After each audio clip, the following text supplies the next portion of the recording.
Hi, my name's Chris Seep, and I wanted to shoot a quick video to welcome you to my classroom as a parent.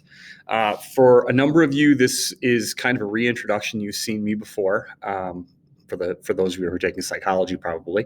For the section of American history parents, this is going to kind of be your introduction to me and how things are going to run in my classroom. Now, second quarter starts here on Monday, which I believe is November 2nd already. Your school year is flying by already. And this quarter is going to be a little bit different than the last quarter for me. Last quarter, I taught 3 American history classes, and that was how I spent my day.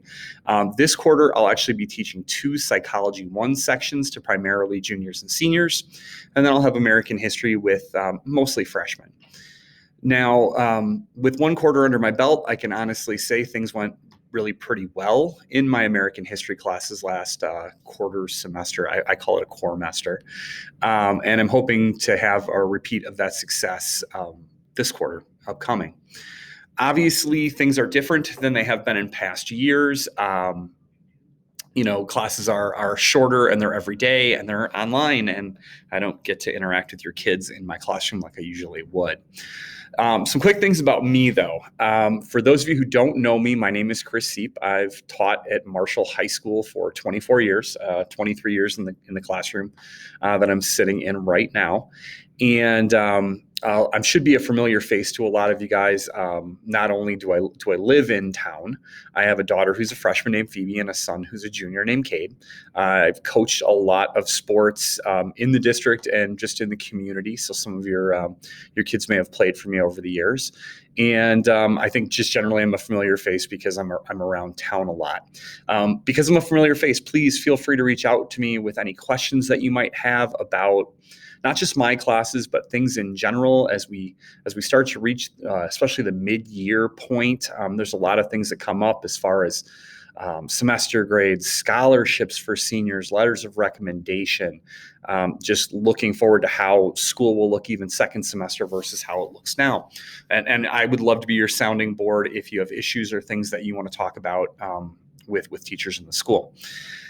Some insight into how my classes run. Generally, we do have a Google Meet every day in class. I know that's very common in most classes, but not all. And so it's an expectation that your student will go to Google Classroom every morning before their class time, and we'll log into the Google Meet. Most days we start off class with some little activities. Some days it's trivia. Some days we talk about things that we're reviewing from the day before. But we always do some little welcome activity. And then most days we do a 15 to 20 minute lesson on like a topic for the day. In American history, that could be something like race in the South after the Civil War. It could be imperialism and expansion of the country. In psychology, we could be talking parts of the brain, experimentation. We could be talking about why motivation is hard right now. And obviously in both classes, we touched on some current events and how those are impacting people in our country. Then when we get done with that, I usually have a task that I assign early in the week. In American history, that might be a reading guide or a project. In psychology, it's usually some kind of article with some accompanying questions that we'll discuss in class.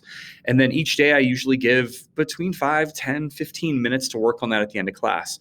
It's my intention that most of the work that your student will have to do for me is accessible and able to be done during class. I would prefer to be able to be there as an assistant to help them if they get stuck.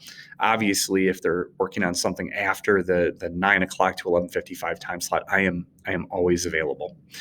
As far as that availability goes, I'm going to post my school email address down below. And if you have any questions, you can always email me. If you're not a huge fan of conversing via email, you can obviously call the school during school hours, and I would be more than happy to talk with you.